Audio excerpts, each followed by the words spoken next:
આજની મિટિંગમાં વિરાણી હાઈસ્કૂલના ભૂતપૂર્વ વિદ્યાર્થીઓ જેમ કે મારી બાજુમાં બેઠા છે ઉપાધ્યાય સાહેબ, પૂર્વ કલેક્ટર શ્રી દેસાઈ સાહેબ છે, સહિત અનેક જતીનભાઈ ભરાડ છે, સહિત અનેક જે નામાંકિત હસ્તીઓ છે અને વિરાણી સ્કૂલની સતત ચિંતા કરે છે તેવા તમામ વિદ્યાર્થીઓ, આપ જુઓ છો હોલ આખો ભરાયેલો છે, એ તમામ વિદ્યાર્થીઓ, ભૂતપૂર્વ વિદ્યાર્થીઓ આજે ઉપસ્થિત છે. અમારો એજન્ડા એ છે કે વિરાણી સ્કૂલ સંદર્ભે જે 6 વર્ષથી આ લડત ચાલે છે એ લડત ક્યાં છે, શું છે, લડત વિશેની જાણકારી આપવા માટેનો છે અને ભવિષ્યની અંદર આ લડતને કઈ દિશામાં લઈ જવી અને એના સૂચનો મંગાવવા માટેનો છે. અને આવેલ સૂચનો ઉપરથી આ કાયદાકીય લડતને વધુ મજબૂત અને સક્ષમ બનાવવા માટેનો છે. અમારો એ લડત કોઈ તંત્ર સામે કે સરકાર સામે નથી. અમારી લડત માત્ર ને માત્ર વિરાણી હાઈસ્કૂલના ટ્રસ્ટ સામે છે અને ભૂતપૂર્વ વિદ્યાર્થી વચ્ચેની લડત છે.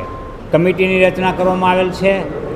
જે આવેલ જે કાંઈ સૂચનો હશે એ સૂચન ઉપર કમિટી એને ક્યાં એડમિટ કરવા એ કમિટી નક્કી કરી અને એ સૂચનો અનુસાર આગળની અમે લડત કરીશું. પણ અમારી લડત હજુ કહી દઉં કે કોઈ લડત અમારી કોઈ દેખાવો કરવા કે આ સરઘસ કાઢવું કે આંદોલન કરવું એવી અમારી લડત નહીં હોય.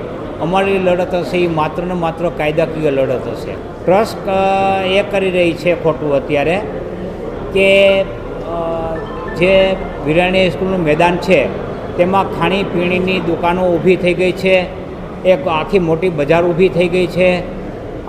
ત્યાં ક્રિકેટ બોક્સનું કોમર્શિયલ બજાર ઊભું થઈ ગયેલું છે. એટલે વિરાણી હાઈસ્કૂલ છે એમાંથી નફો રડી રહી છે.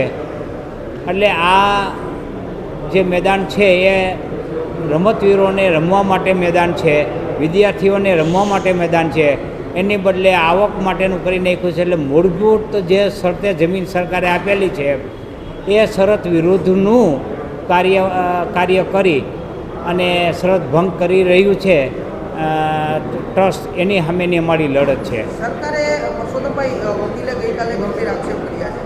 સરકારે કેટલી જમીન આપી છે અને ખાનગી ટ્રસ્ટની કેટલી જમીન છે? સરકારે જ આ 49,723 જે વાર છે એ આખી સરકારે જ આપેલી છે. એમની જે બાબત છે એ આધાર પુરાવા વગરની છે અને એકમાત્ર ચિઠ્ઠીના આધારે એ એમ કહે છે કે આ અમારી જમીન છે, પણ હકીકતમાં એવું છે નહીં.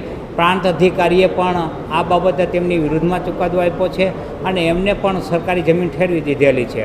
હવે જે બાબત છે એ હાઈકોર્ટમાં પેન્ડિંગ છે.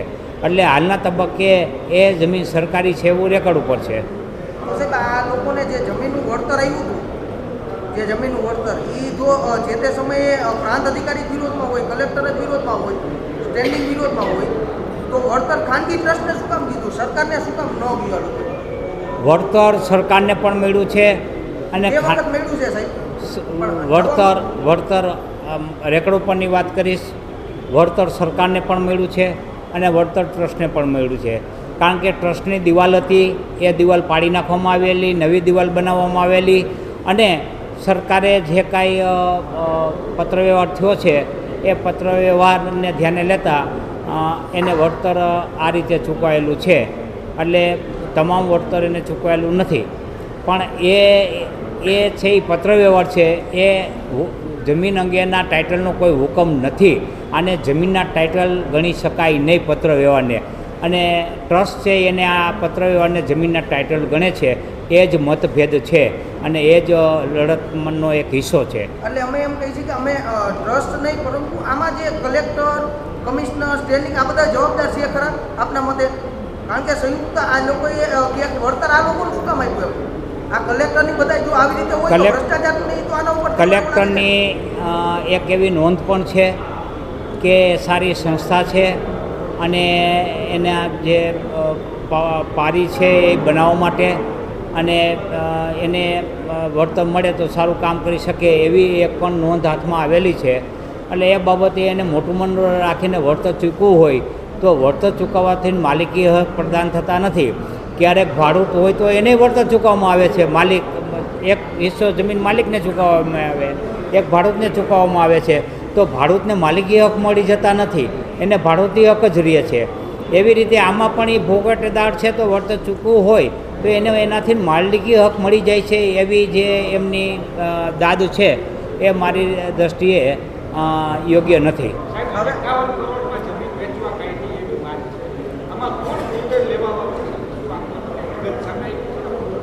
51 કરોડમાં જમીન વેચવા કાઢી એ બાબત 2019ની છે. અને એ જમીન બાબતે જાહેરનામું પણ પ્રસિદ્ધ થયેલ અને હરાજી પણ થઈ ગયેલ, 25% રકમ પણ ભરવામાં આવેલ. પરંતુ કલેક્ટરશ્રીએ વાંધો લઈ અને વિદ્યાર્થીઓએ વાંધો લેતા તે વેચાણ અટકી ગયેલ. એટલે આ અત્યારે વેચવા કાઢી હોય એવો પ્રશ્ન નથી, 2019નો પ્રશ્ન છે.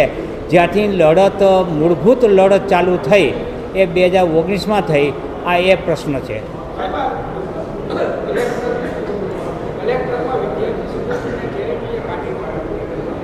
જી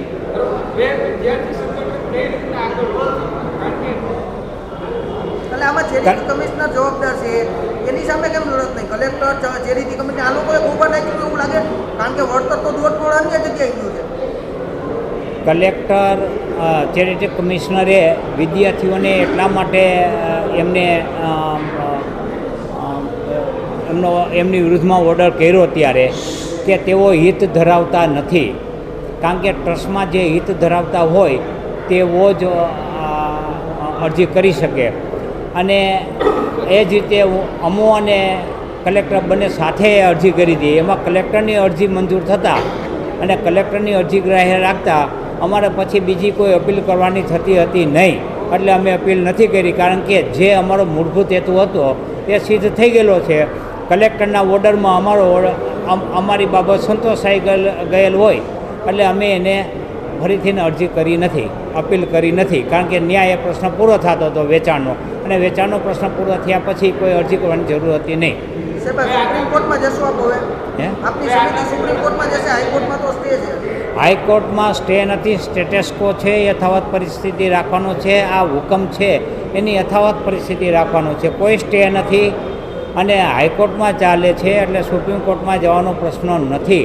હાઈકોર્ટ સાંભળશે અને હાઈકોર્ટ જો અમારી વિરુદ્ધ ચુકાદો આપશે તો અમે સુપ્રીમ કોર્ટમાં જશું.